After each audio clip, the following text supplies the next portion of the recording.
Hello, and welcome to Sleepy Explorations. I'm glad you're here. Wherever this day has taken you, you don't need to carry it any further. For the next little while, there's nothing you need to focus on, nothing you need to solve, and nowhere else you need to be. You can listen closely if you'd like, or let the words fade into the background. You can stay awake for as long as you wish, or let sleep come whenever it's ready. There's no right way to be here. When you're ready, we'll begin. From high above, New York City rests beneath a soft morning light, its streets and buildings arranged in gentle patterns that stretch from river to river. The air is still cool and the sunlight moves slowly across rooftops and glass towers, casting long, peaceful shadows that soften the edges of everything below. There is a quietness here, a calm rhythm that flows through the city like water finding its way between stones. And as we drift above it all, the world feels open and unhurried. Something about this view invites us to simply observe, to let our gaze wander across the soft shapes and quiet corners, noticing how the morning transforms the familiar into something almost dreamlike. We begin our journey over Central Park, where the trees stand in their gentle clusters, their leaves catching the first warm light of day. The paths wind softly through the landscape, curving between open meadows and small ponds that reflect the pale sky above. A few joggers move along the trails, their pace unhurried, their figures small and peaceful against the expanse of green. The reservoir stretches out like a mirror, its surface barely disturbed, holding the shapes of clouds and the distant buildings that rise along its edges. The park breathes within the city, offering a place where time moves more slowly, where the world feels softer and more forgiving. As we drift eastward, the buildings begin to rise around us, their walls warming in the sunlight, their windows reflecting the gentle colors of morning. The streets below form long corridors of shadow and light, and though we know they will fill with movement as the day unfolds, for now they rest in quiet anticipation. The architecture here carries a certain grace, each structure standing tall yet somehow blending into the rhythm of the skyline. We notice the way the light moves across the facades, how it softens the hard edges and reveals textures that are easy to overlook. And in this slow observation, there is a sense of peace, a feeling that we are witnessing the city in its most gentle state.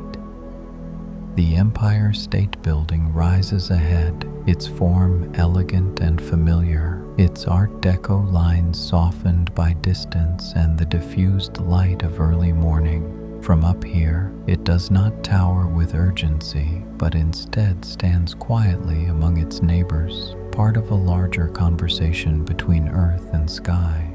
The terraces and setbacks catch the sun in small, subtle ways, creating pockets of shadow and warmth that shift as we continue our slow drift.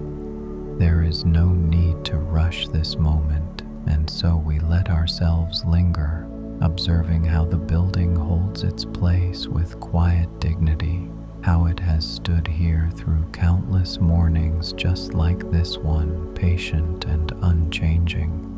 We glide toward the southern tip of Manhattan, where the island narrows and the rivers embrace the land from both sides. One World Trade Center appears in the distance, its glass surface reflecting the pale blue of the sky, its height both impressive and serene.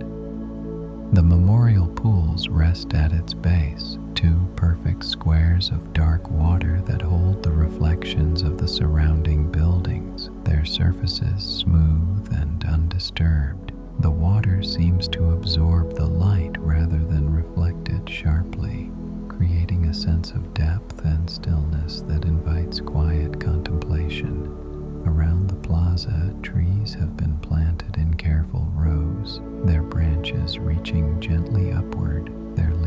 rustling softly in the faint morning breeze. The Hudson River flows alongside the western edge of the city, its surface catching the light in 1,000 small ripples that shimmer and fade with each passing moment. The water moves slowly, carrying ferries and small boats that glide across its width, their wakes spreading outward in soft, widening circles. Along the shoreline, parks and walkways stretch northward, offering places where people come to sit and watch the water, to pause and breathe in the open air. The river flows without effort, reflecting the sky and the city in equal measure, blending the natural and the built into a single tranquil image. We turn our gaze toward the Brooklyn Bridge, its stone towers rising from the water with a quiet strength that has endured for more than a century. The cables sweep upward in graceful curves, creating a pattern of lines against the sky that is both mathematical and beautiful. Below, the wooden walkway stretches between Manhattan and Brooklyn, and a few early walkers move across it, their steps slow and deliberate, as if they too are savoring the stillness of the morning. The bridge seems to hum softly with history and purpose, yet in this moment it feels more like a sculpture than a passageway, more like something to observe and appreciate than something to simply cross. The Queensboro Bridge stretches across the East River like a long, patient arm, its steel structure painted in soft grays and blues, its lattice of beams creating intricate patterns of light and shadow. From this height, we can see how it connects the island to the borough beyond, how it serves as a gentle link between two parts of the city. The bridge's architecture is complex yet calming, its symmetry and repetition creating a visual rhythm that is easy to follow, easy to rest our eyes upon as we continue our slow journey overhead. Roosevelt Island rests in the center of the East River, a narrow strip of land where apartment buildings rise in orderly rows, where parks and walkways line the water's edge. The tram glides silently above the river, its cables stretching from Manhattan to the island and back, carrying passengers in a slow, swaying journey that offers views of the water and the skyline.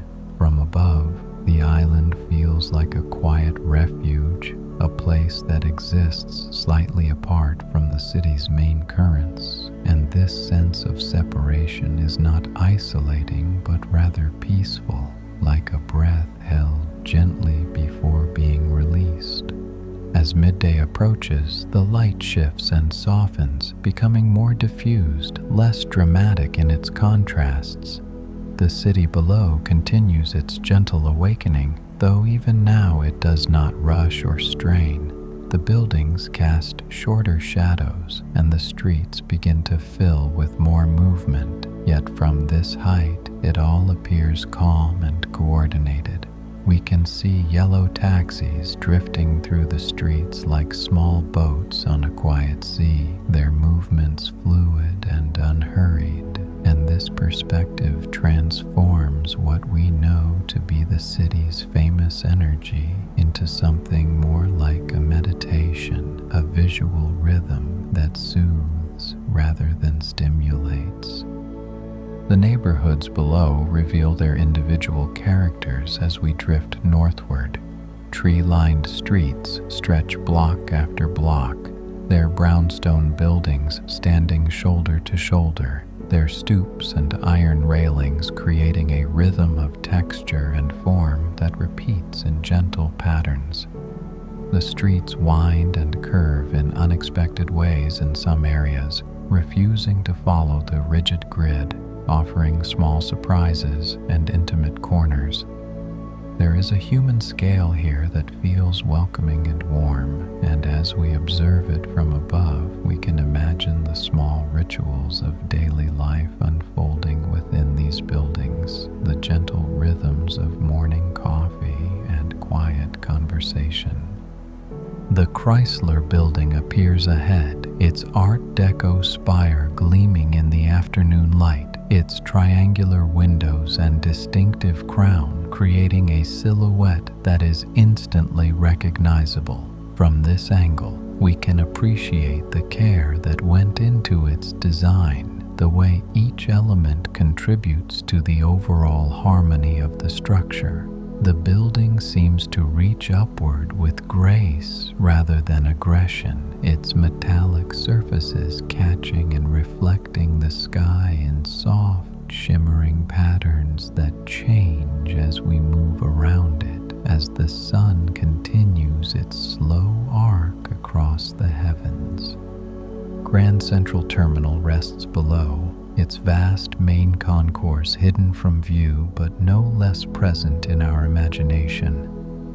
We can picture the vaulted ceiling with its painted constellations, the shafts of sunlight streaming through the tall windows.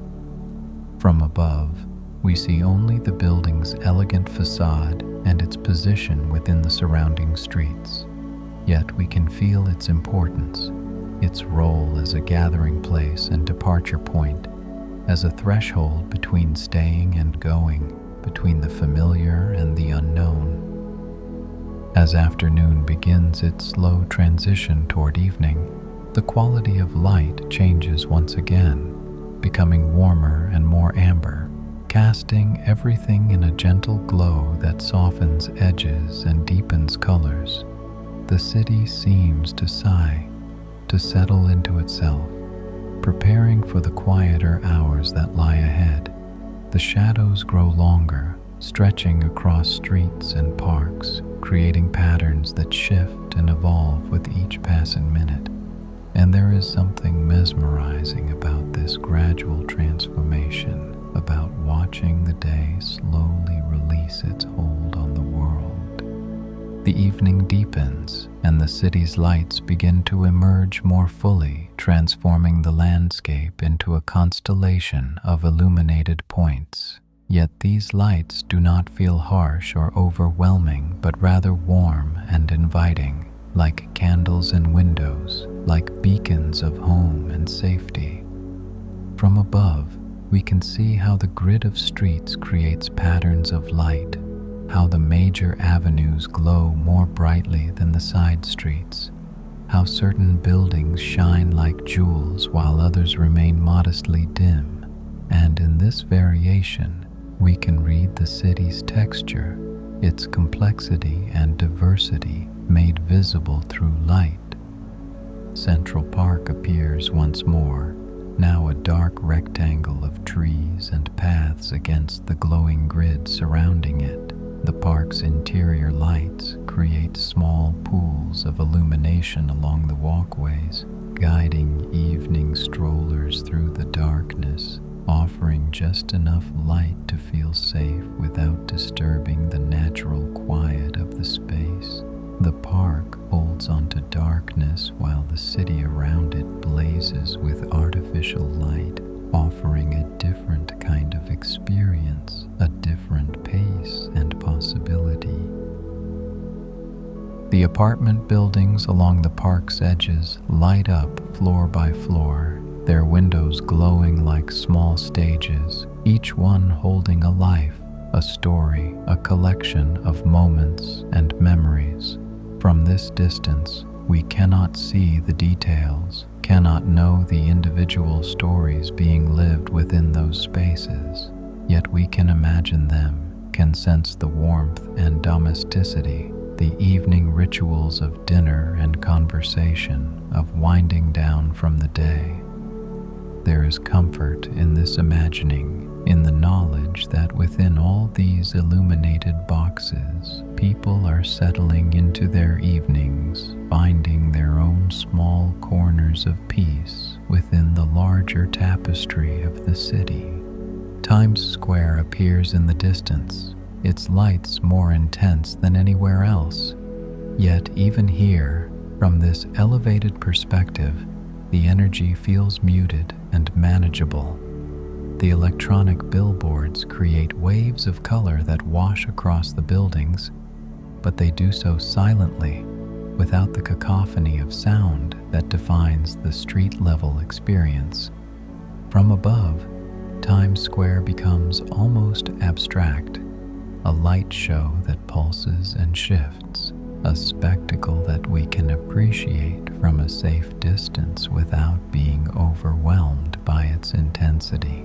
The rivers flow darker now, reflecting the lights of the city in long, wavering streaks.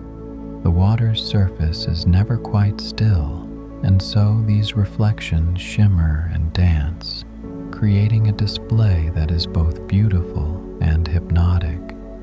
Ferries and boats move across the water, their running lights creating small moving points in the darkness, their wakes disturbing the reflected light in gentle patterns that spread and fade. In the neighborhoods below, evening social life unfolds with gentle warmth. The lights spill from storefronts and doorways, creating patches of activity along the sidewalks. Yet there is no sense of chaos or stress, only the comfortable rhythm of people gathering to share meals and experiences. The old warehouse districts have transformed into gathering places where brick walls glow warm in the evening light, where the layers of history remain visible even as new purposes emerge. As the evening settles more deeply, the sky above begins to reveal a few stars, though they are faint against the city's ambient glow. The moon rises in the east, its pale light adding another layer to the complex interplay of natural and artificial illumination. From our position high above the city, we can see both the urban landscape below and the cosmic canopy above, and in this moment, we are suspended between earth and sky, between the human and the universal, and this perspective brings a sense of peace that is difficult to describe but deeply felt. The lights of the city continue to glow steadily, creating a scene of remarkable beauty and calm. Each building, each street, each bridge and park contributes to the larger composition, and together they create something greater than the sum of their parts. This is New York City in its quiet evening mode, its energy turned inward, its pace slowed to something more human and manageable, and as we observe it from above, we can appreciate it not as a place of stress and hurry, but as a home to millions, as a collection of neighborhoods and communities, as a place where people live their lives with hope and purpose and resilience. The city remains, the rivers continue, the bridges stand quietly, the streets stretch in steady patterns, and the lights glow softly in the night. You can rest now, fully and completely, held by the rhythm of quiet neighborhoods and gentle waters, carried by the slow movement of life and light, safe in the knowledge that nothing here will disturb you, nothing asks for your attention, nothing needs to be followed. Just rest, just breathe, just let go, and sleep.